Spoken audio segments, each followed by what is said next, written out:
Olá pessoal, estamos começando mais um vídeo da disciplina de Geografia que tem por título Industrialização do Brasil. Nesse vídeo, pessoal, estaremos discutindo um pouco sobre como se iniciou as indústrias no Brasil e como elas passaram, com o decorrer do tempo, a se estruturarem, a se desenvolverem dentro do território nacional. Em primeiro lugar, é importante percebermos que a industrialização no Brasil ela começa a dar caracteres justamente durante o período da Primeira Guerra Mundial. Se formos observar a história do Brasil, iremos perceber que o comércio de café ele passa a ter uma queda nas vendas. Um dos principais mercados consumidores do café era a Europa. E a Europa estava em guerra. Então, dado essa circunstância, alguns produtores desse produto, o café, eles passam a ver na indústria uma possibilidade de também obter lucros. Consequentemente, também nesse período, a gente vai ver uma alta na imigração de pessoas da Europa, italianos, alemães. A gente vai ver uma série de pessoas de fora também virem para o Brasil. Não consciente, não obstantemente, a gente vai ver também, por exemplo, a questão da introdução da primeira greve geral do Brasil, que é justamente ocorre justamente no setor industrial, no setor que estava se iniciando, ok? Então, os primeiros passos da indústria brasileira, elas ocorreram a partir da queda da venda do café na Europa e da necessidade de se instaurar um comércio industrializado. É engraçado, pessoal, mas o café, o segundo boom, por exemplo, da indústria brasileira, o segundo ponto de expansão, se dará também em cima do café. Beleza? Vamos ver. 1929, a gente vai ver a quebra da Bolsa de Valores de Nova York. Milhares de produtores de café terão prejuízos gigantescos. Milhares de sacas serão queimadas. Na verdade, até o transporte e a venda dentro do território nacional representavam prejuízos, porque o preço do café perdeu significativamente a expressão que existia outrora. E o que é que acontece? Getúlio Vargas vai se aproveitar dessa instabilidade econômica, dará um golpe de Estado e, e investirá no setor industrial.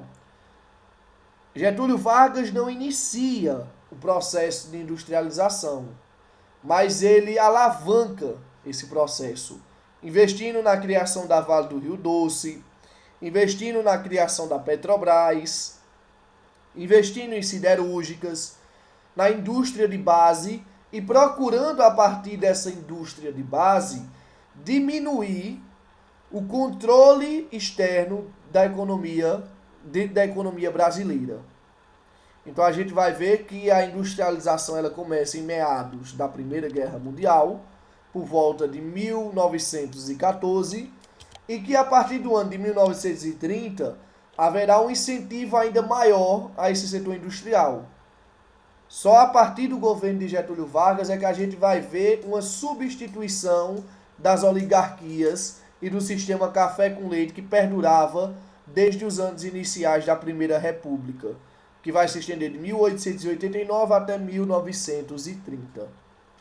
Depois de Getúlio Vargas, o outro movimento que merece destaque na industrialização estará ligado a um presidente chamado Juscelino Kubitschek, ou se preferirem JK.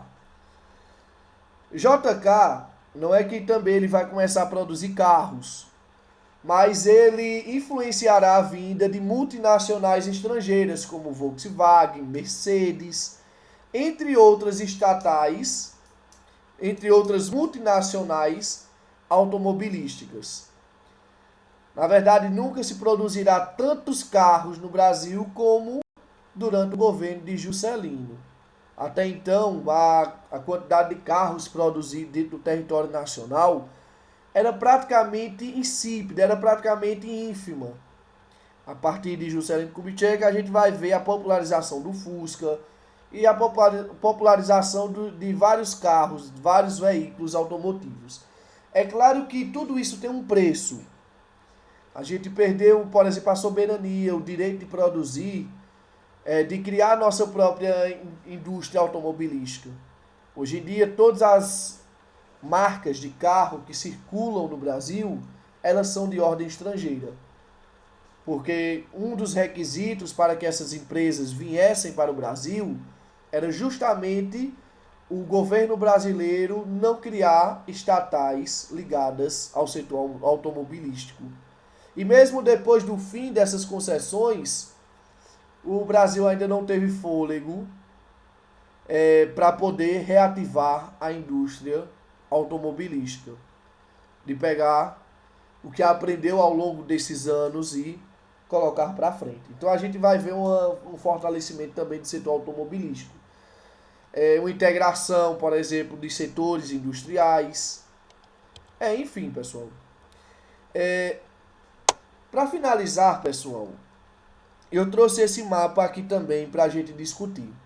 Vejam só, durante os governos de Getúlio Vargas, durante o governo de Getúlio Vargas, a maior parte da industrialização brasileira se concentrará no sul e no sudeste do país. Coincidentemente, essas regiões são justamente as mais populosas do território nacional e as que são mais industrializadas até hoje. A partir de Juscelino, a gente vai ver também uma implantação de indústrias em outras regiões do país. Outra coisa, pessoal, hoje em dia a gente vê que pouca coisa mudou. A região sul e sudeste ainda continuam monopolizando. Capitais, geralmente a concentração industrial dos estados brasileiros se concentram em capitais, em áreas litorâneas. E é basicamente isso. Outro polo bastante desenvolvido é o polo de Manaus, viu, pessoal? Pois é.